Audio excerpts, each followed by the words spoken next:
Chandra mister Prabhakar, ഓ നിന്റെ ആന ഒരു ദിവസത്തേക്ക് വേണ്ടി വരും എനിക്ക്. എന്റെ പുതിയ കടയുടെ ഉദ്ഘാടനത്തിനാ. ഓ ഈ ആന ഉദ്ഘാടനം ഒന്നും ചെയ്യില്ലേ? വല്ല മന്ത്രിമാരെ കൊണ്ട് ചെയ്യിച്ചാ പോലെ. അയ്യോ, എനിക്ക് ആ കട കൊണ്ട് ജീവിക്കാനാ, അടച്ചുപൂട്ടാനല്ല. അയ്യേ, നീയൊക്കെ പാന്റ് അല്ല എന്ത് തന്നെ ഉടുത്താലും ഈ നാട് ഡെവലപ്പ് ആവില്ല. ഉണ്ണിയില്ലേ ഇവിടെ? ഇനി അടുത്ത മാസം 1-ാം തീയതി വരെ ഇതുകൊണ്ട് തൃപ്തിപ്പെടണം, അനുഗ്രഹിക്കണം. ആനയാണ്. എന്താടോ ഇത് ആനക്കുള്ളതാ? അല്ല, ഇതൊരു ഉപകാരമാണ്. ഉപകാരമല്ലടോ, ഉപകാരം. രണ്ടും ഒന്ന് തന്നെ മാഷേ. സമ്മാനം ഉണ്ണിക്കൊള്ളതാ. അതെ മാഷേ, ഈ നാടിന്റെ മുഖച്ചായ മാറ്റിയത് ഉണ്ണിയാ. നാട്ടിലൊരു വലിയ തയ്യക്കട ഉണ്ടായതും ഉണ്ണി കാരണമാ. അതുകൊണ്ട് ഈ സമ്മാനം ഉണ്ണിക്കൊള്ളതാ. ഉണ്ണിയേ അവിടെ നിൽക്കേ. അവനിപ്പോ ഇതിന്റെ ആവശ്യമൊന്നുമില്ല. ഇതുകൊണ്ട് തീർന്നില്ല മാഷേ. യഥാർത്ഥ ബിസിനസ് ഞാൻ പറയാൻ പോണുള്ളൂ. എന്താ നിന്റെ യഥാർത്ഥ ബിസിനസ്? അല്ല, അടുത്ത ഗ്രാമത്തിൽ ആർക്കും പാന്റില്ല. വെറും കൺട്രി ഗ്രാമം. ഉണ്ണിയെ ഒരു തിങ്കളാഴ്ച അങ്ങനെ ഇറക്കി വിട്ട ബുധനാഴ്ച എനിക്ക് കട തുടങ്ങാം. 50-50. അതാ കടയുടെ പേര്? ഏയ്, നമ്മൾ തമ്മിലുള്ള ലാഭക്കരാറാണ് 50-50. ഉണ്ണിയെ ഒന്ന് ഇറക്കി വിടുമോ മാഷെ? അങ്ങോട്ട് തോന്നിക്ക്. ഉണ്ണിയ ഉണ്ണേ ഉണ്ണേ, എന്താ മാഷെ ചന്തിക്ക്? ഇപ്പൊ ഇതിരിക്കട്ടെ, ബാക്കി 50 അടുത്ത ബുധനാഴ്ച. ഉണ്ണിയെ കാണാനെന്നും പറഞ്ഞു ഒരുത്തോടി പഠിക്കാതെ കയറിപ്പോയത് അടിച്ചു പോടാവളിയില്. അവന്റെ കൊണ്ടുപോടോ അങ്ങാണെങ്കിലും. എന്നാ കൃഷ്ണൻകുട്ടി കടയുടെ ഉദ്ഘാടനം? അത് പറയാൻ മറന്നുപോയി. നിന്റെ അമ്മമ്മയുടെ 16 അടി എന്തിന്? കവലക്കാണെങ്കിൽ ലിഫ്റ്റ് തരാം. എടോ ആനയുടെ ഡ്രൈവറെ പറഞ്ഞു അമ്മൂന് കൊടുക്കൂ. ഓ മോനെ, ആ കത്തൊന്ന് മേടിച്ച് ഇങ്ങോട്ട് വാ. ഇത് വന്നിട്ട് തരാം കേട്ടാ. വാ വാ ഇങ്ങോട്ട് വാനെ. കത്ത് മേടിക്കാനേ. ശബ്ദം ഉണ്ടാക്കല്ലേ. കത്ത് മേടിക്കാനേ. ഇങ്ങോട്ട് മേടിക്കാനേ കത്ത്. ഇങ്ങോട്ട് മേടിക്കും. ആ മേടിച്ചോ? മേടിക്കാനേ കത്ത്. അങ്ങനെ അതെ, ഈ തുമ്പിക്കൈയിൽ വെച്ചിട്ടേ ഈ ലഡു ഒന്ന് അവന് കൊടുക്കാൻ പറഞ്ഞ. തനിക്കല്ല, അവന് ഉണ്ണി. ഈ ലഡു കൊണ്ട് കൊടുക്കാനേ.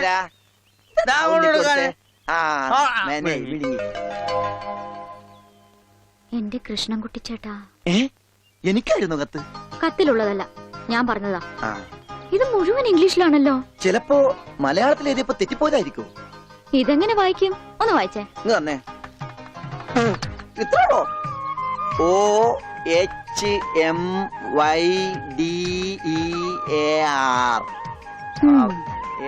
ഇങ്ങനെ വായിക്കാൻ ആർക്കാ പറ്റാത്തത്? കൂട്ടി വായിക്കേ. ഇത് കൂട്ടക്ഷരമാണ്. ഈ ഡോക്ടർമാർ എഴുതൂലേ അതുപോലത്തെ. ഇത് കൂട്ടി വായിക്കണമെങ്കിൽ ഇംഗ്ലീഷ് മരുന്നിടെ തന്നെ കൊണ്ടുപോകണം. ഇത് ആർക്കാ? അമ്മൂന. പിന്നെ ആരോടും പറയരുത്. അകത്ത് മുതലാളിയോട് ചോദിക്കാൻ പോയതാവും അല്ലേ? ഇത് ആഹാരത്തിന് ശേഷം 3 നേരം. ഇത് വേദനയപ്പ കഴിക്കുക. വേദന ആർക്ക്?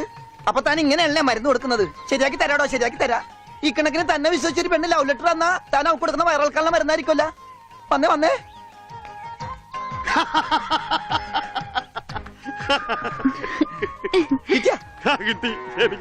ഞാൻ പറഞ്ഞില്ലേ ഭാസ്കരേട്ടനെ കണ്ടാ കിട്ടൂന്ന്. ഐശ്വര്യമായിട്ട് വായിച്ചേ. വായിക്കാനൊന്നുമില്ല, ഇത് വിസയാ. വിസയാ? അമേരിക്കയില് മോസ്കോ എന്ന് പറഞ്ഞൊരു കവലയുണ്ട്. നിറച്ചു ചട്ടമ്പികള. അവിടെ ഒരു സായിപ്പനെ തല്ലാൻ വിളിച്ചിരിക്ക. പക്ഷെ ഒരു കുഴപ്പം, റോളറ് കിട്ടുള്ളൂ. അപ്പൊ കാശ് കിട്ടൂലേ? റോളർ തന്നെയാ കാശ്. ഇത് വിസ, ടിക്കറ്റ്. ഇത് ടിക്കറ്റ് വിസ ഒന്നും അല്ല, ഇത് ലവ് ലെറ്ററാ, പ്രേമലേപനം. ലവ് ലെറ്ററാ? Who are you? ആരാ എഴുതിയത്? അയ്യടാ, ചേട്ടനല്ല. അത്രക്ക് ദാരിദ്ര്യമുള്ള പെണ്ണുങ്ങളൊന്നും ഈ നാട്ടിലില്ല. ഇതേ നമ്മടെ ഉണ്ണി അമ്മൂന് എഴുതിയ കത്ത. അത് ശരി. What A beautiful love letter. ഒരു കാര്യം ഉറപ്പായി, അവൻ പഠിച്ചിട്ടുണ്ട്. പ്രേമലേഖനം എഴുതാനാ? അല്ലടോ, വിദ്യാഭ്യാസമുണ്ടെന്ന്. നോക്കൂ, കാളിദാസനും ഷെല്ലിയും ഷേക്സ്പിയറും പ്രണയത്തെക്കുറിച്ച് എഴുതിയിട്ടുള്ള അതിമനോഹരങ്ങളായ വാചകങ്ങളാണ് ഇതിലുള്ളത്. മറ്റൊരു കാര്യം കൂടി എനിക്ക് ഉറപ്പായി, അവൻ നാടും വീടും ഒക്കെ മറന്നിട്ടും അവന്റെ മനസ്സിൽ അമ്മുവിനെ കുറിച്ചുള്ള ഓർമ്മകളുണ്ട്, സ്നേഹവും ഉണ്ട്. God bless you.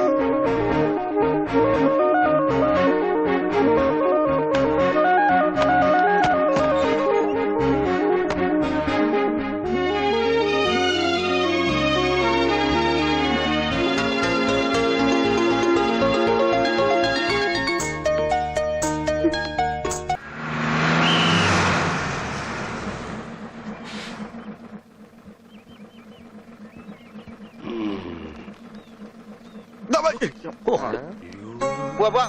ഒരാളും കൂടി ഉണ്ട്. വേണ്ട വേണ്ട, ഇങ്ങോട്ട് വന്നിട്ട് കടം പറഞ്ഞു, ഇനി തിരിച്ചു കയറുന്നോ?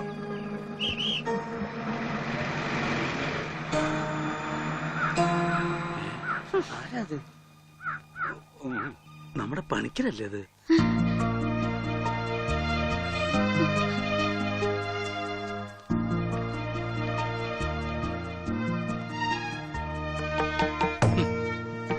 താൻ എവിടെയായിരുന്നു പണിക്കരെ?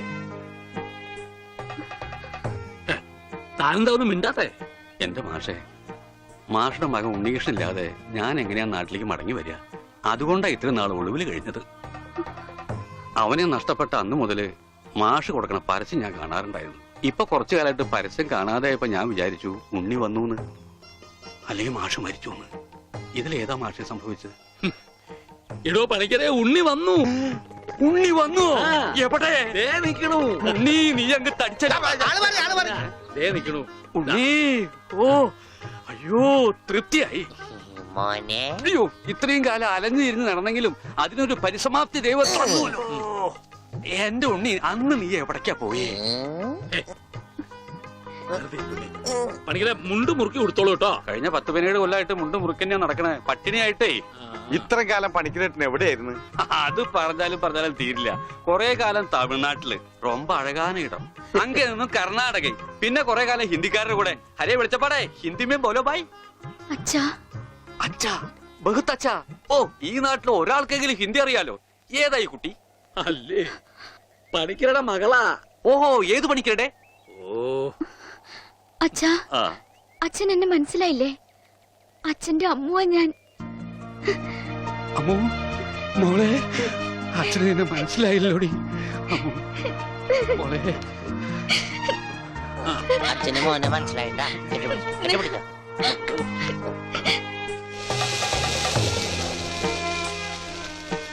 മോനെ ഒന്ന് വേഗാവട്ടെ, അവർക്ക് അവിടെ വിശന്നിരിക്കാവും. ഇപ്പൊ നമ്മളെ നാട് കണ്ടിട്ട് പണിക്കർക്ക് എന്ത് തോന്നണം? ഇത്രയും പുരോഗതി ഈ നാട്ടിനുണ്ടാവും ഞാൻ സ്വപ്നത്തിൽ പോലും വിചാരിച്ചു. ഞാൻ ഇവിടുന്ന് പോകുമ്പോ കോണവും പോലും ഉടുക്കാത്തവര് ഇപ്പൊ പാന്റ് ഇട്ട് നടക്കണു. ഇത്രയും പുരോഗതി ഇവിടെ ഉണ്ടാവാൻ കാരണം പണിക്കർ തന്നെയാ. ഇനി അതൊന്നും എന്നെ ഓർമ്മപ്പെടുത്തരുത് പത്രോസേ. ഉണ്ണി കൈവിട്ട് പോയ പിന്നെ അവനെ അന്വേഷിച്ച് ഞാൻ ഊര് തെണ്ടി നടക്കുകയായിരുന്നു. ഇപ്പൊ സന്തോഷായി, ഉണ്ണി തിരിച്ചു വന്നൂലോ. അതിനേക്കാൾ വലിയ സന്തോഷം ഈ കൊല്ലത്തിലെ പൂരത്തിന് പങ്കെടുക്കാലോ. എന്റെ പണിക്കരെ, താൻ പോയേ പിന്നെ പൂരം ഒന്നൊരു പൂരമല്ല. എന്നാ ഇത്തവണ നമുക്ക് പൂരം പൊടി പൂരാ. അതെങ്ങനെയാ? ആ, ഒരു നാടകം തന്നെ ആയിക്കോട്ടെ. അതൊക്കെ ഇനി നടക്കുവോ ചേട്ടാ? എന്താ നടക്കാതെ? ഒരു 9 നാടകം എഴുതി ഞാൻ പെട്ടിയിൽ വെച്ചിട്ടുണ്ട്. കർത്താവേ, 9 നാടകോ? പത്രോസേട്ടാ, അങ്ങനെയാണ് ഈ രാത്രി നവരാത്രി ആവും. ഇത് നടക്കില്ല. ഈ ബന്ധം തുടരാൻ ഞാൻ അനുവദിക്കില്ല. കണ്ട കള്ളിമുൾ കാടുകളിലും തേയില തോട്ടങ്ങളിലും കെട്ടിപ്പിടിച്ച് നടന്ന് പാട്ട് പാടുന്നതല്ല പ്രേമം. അവിടെ മ്യൂസിക്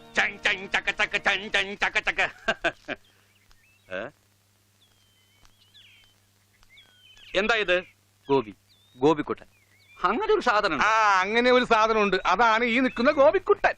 എനിക്ക് നിങ്ങൾ രണ്ടുപേരും മനസ്സിലായില്ല. എന്നെ മനസ്സിലാക്കിയിട്ട് വലിയ പ്രയോജനമൊന്നുമില്ല. ഞാനാ മാഷിന്റെ മരുമോനാ. പക്ഷേ ഈ ഗോപിക്കുട്ടനെ നല്ലോണം മനസ്സിലാക്കണം. ഇത് പണിക്കരേട്ടന്റെ സ്വന്തം അനന്തരവനാ. അതെ അമ്മാവ, അമ്മാവന്റെ ഗോപിക്കുട്ടനെ ഇപ്പൊ എന്തായി? എടാ ഗോപി, നഞ്ചു പോലിരുന്ന നീ അങ്ങ് യോഗ്യനായി പോയില്ലോ. ഈ യോഗ്യൻ ഇല്ലായിരുന്നെങ്കിലേ പണിക്കരേട്ടന്റെ ഭാര്യയും മകളും പട്ടിണി കിടന്ന് ചത്തേനെ. നിങ്ങളൊക്കെ ദൈവത്തെ പോലെ കൊണ്ടുനടപ്പണ്ടല്ലോ ആ മാഷിനെ. കാര്യം ശരി, എന്റെ അമ്മായപ്പനാണെങ്കിലും പറയുമ്പൊക്കെ പറയണമല്ലോ. ആ മനുഷ്യൻ പണിക്കരേട്ടന്റെ കുടുംബത്തെ ഒന്ന് തിരിഞ്ഞു നോക്കുക പോലും ചെയ്തിട്ടില്ല. ഉണ്ണിയെ കൊണ്ടേ കളഞ്ഞത് പണിക്കരേട്ടനാണെന്നും പറഞ്ഞ് അവരെയൊക്കെ ദ്രോഹിച്ചിട്ടേ ഉള്ളൂ. എന്നിട്ടിപ്പോ എന്താ ഒന്ന് കാണാല്ല. ഇന്നാ ഇതങ്ങട് കുടിച്ചേ. എരുതിയിലേക്കുള്ള എണ്ണയാണെന്ന് കരുതിയാ മതി. അമ്മാവൻ വിഷമിക്കണ്ട, അവരൊരു ബുദ്ധിമുട്ടും ഞാൻ അറിയിച്ചിട്ടില്ല. ഇപ്പൊ കണക്ക് പറഞ്ഞ പണിക്കരേട്ടൻ ഗോപിക്കുട്ടന് കൊട്ടക്കണക്കിന് കാശ് കൊടുക്കേണ്ടി വരും. എന്തേ? അതൊന്നും തരാൻ അമ്മാവന് കഴിയില്ലെന്ന് എനിക്കറിയാം. അല്ല, ഞാനതൊന്നും തിരിച്ചു ചോദിച്ചിട്ടില്ല. ഓ, സീരിയലിൽ പോലും ഇത്രക്ക് നല്ലൊരു മനുഷ്യനെ ഞാൻ കണ്ടിട്ടില്ല. ഓ, എനിക്ക് ചന്തയിലൊരു കടയുണ്ട്, പിന്നെ വേറെ കച്ചവടമുണ്ട്. അത്യാവശ്യം കാശൊക്കെ ഞാൻ സമ്പാദിച്ചു വെച്ചിട്ടും ഉണ്ട്. എന്റെ മുറപ്പെണ്ണല്ലേ അമ്മു, അവൾക്കും അവളുടെ വീട്ടുകാർക്ക് വേണ്ടി അല്ലാതെ പിന്നെ ആർക്കു വേണ്ടി ഞാൻ ഈ സമ്പാദിക്കുന്നൊക്കെ.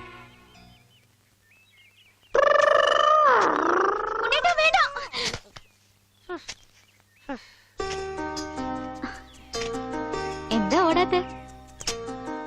എന്നാലും ഇങ്ങനെ പിടിക്കുമ്പോ ഒരു സുഖമുണ്ട്. എന്നാലേ ഇനി ഓടാൻ തോന്നുമ്പോ എന്നോട് പറഞ്ഞാൽ മതി, ഞാൻ പിടിച്ച് നിർത്തിക്കോളാം. വാ. എനിക്ക് ഓടാൻ തോന്നുന്നുണ്ട്. ഏ? ഓടും ഓടും ഓടും.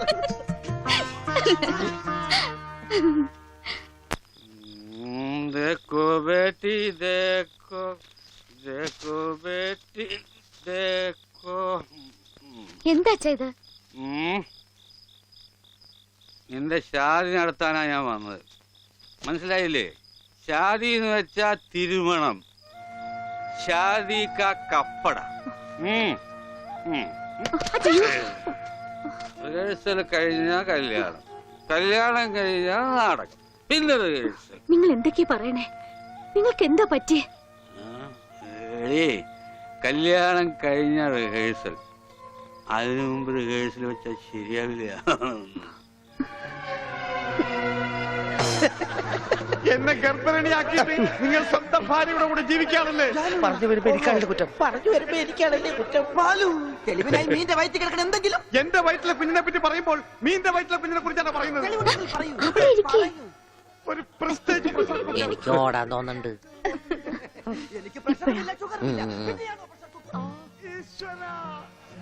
ഞാൻ ഓടാൻ പോവാ. അതെല്ലാം പോട്ടെ, 45 രൂപ 50 പൈസക്ക് ബോംബെ ടൈഗിന് ഒരു ബെഡ്ഷീറ്റ് വാങ്ങിച്ചെന്ന് ഓർമ്മയുണ്ടോ?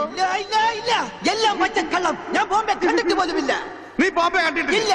എനിക്ക് പോയി കണ്ടിട്ട് വേണം. തെണ്ടി തയ്യക്കാരാ. എന്താണ് വെളിച്ചപ്പെടാൻ ചവിട്ട് വെച്ചെന്നാണല്ലോ. അവൻ ഡയലോഗ് തെറ്റിച്ചിട്ടില്ല. ഈശോയെ ബോധം പോയാ? അവന് ബോധം പണ്ടേ ഇല്ല. അത് കാര്യം വെക്കണ്ട, വിട്ടേക്ക്. ആരും പോകരുത്. നാടകം ഇപ്പം പുനരാരംഭിക്കും. എന്ത് പണിയാണ്? അതൊന്നും അല്ല കപ്പേരെ പ്രശ്നം. അത് വേറെ കാര്യമുണ്ട്. എനിക്കാണെങ്കിൽ അടിയുടെ ആരും പോകരുത്. നാടകം വീണ്ടും ആരംഭിക്കുന്നതാണ്.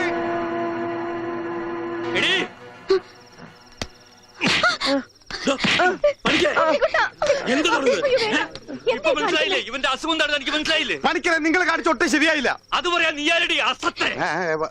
ഇങ്ങോട്ട് വാടി. നീ അങ്ങനെ തല്ലി. അച്ഛന് വേനെടുത്താ കരയണ്ടാട്ടാ.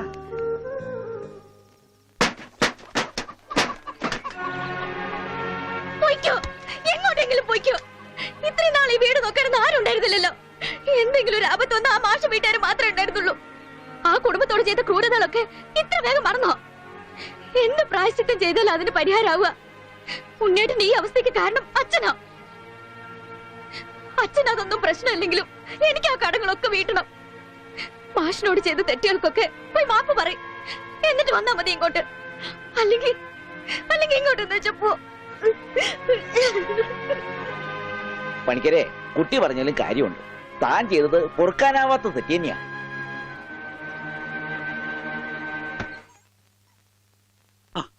എന്താടോ എന്തേ കാണിക്കുന്നേ? എന്നോട് പൊറുക്കണം മാഷെ. മാഷോട് ഞാൻ തെറ്റുകൾ മാത്രമേ ചെയ്തിട്ടുള്ളൂ. എനിക്കത് തിരുത്തണം. മാഷുടെ ഉണ്ണിയെ ജീവിതകാലം മുഴുവൻ നോക്കാൻ എന്റെ അമ്മൂന് സമ്മതം. എനിക്കും അത് സമ്മതം.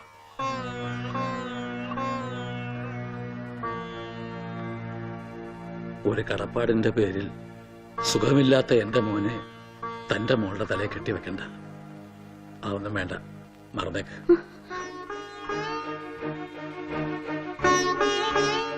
മോളെ, നീ ചെയ്യുന്നത് വലിയൊരു ത്യാഗമാണെന്ന് എനിക്കറിയാം. പക്ഷേ അങ്ങനെ ആർക്കെങ്കിലും വേണ്ടി പാഴാക്കി കളയാനുള്ളതല്ല നിന്റെ ഈ ജീവിതം. വേറൊരു കടപ്പാടിന്റെ പേരിലല്ല മാഷെ. തിരിച്ചു വരില്ലെന്ന് നാട്ടുകാർ മുഴുവൻ പറഞ്ഞിട്ടും ഉണ്ണിയേട്ടന് വേണ്ടി ഇത്രയും വർഷം മാഷ് കാത്തിരുന്നില്ലേ? അതുപോലെ ഉണ്ണിയേട്ടന്റെ അസുഖമാണ് തടസ്സമെങ്കിൽ അത് മാറുന്നതുവരെ കാത്തിരിക്കാൻ ഞാനും തയ്യാറാണ്. ഈ കുട്ടി പറഞ്ഞത് വെറും ഒരു ഫാദറായ എനിക്ക് മനസ്സിലായി. ഈ ഫാദറിന് മനസ്സിലായോ? ഇനി എന്തോന്ന് ആലോചിക്കാൻ. നിശ്ചയത്തിന് പന്തല് വേണോ വേണ്ടയോ എന്ന് മാത്രം പറഞ്ഞാൽ മതി. ബാക്കി കാര്യം ഞങ്ങൾ ഏറ്റു.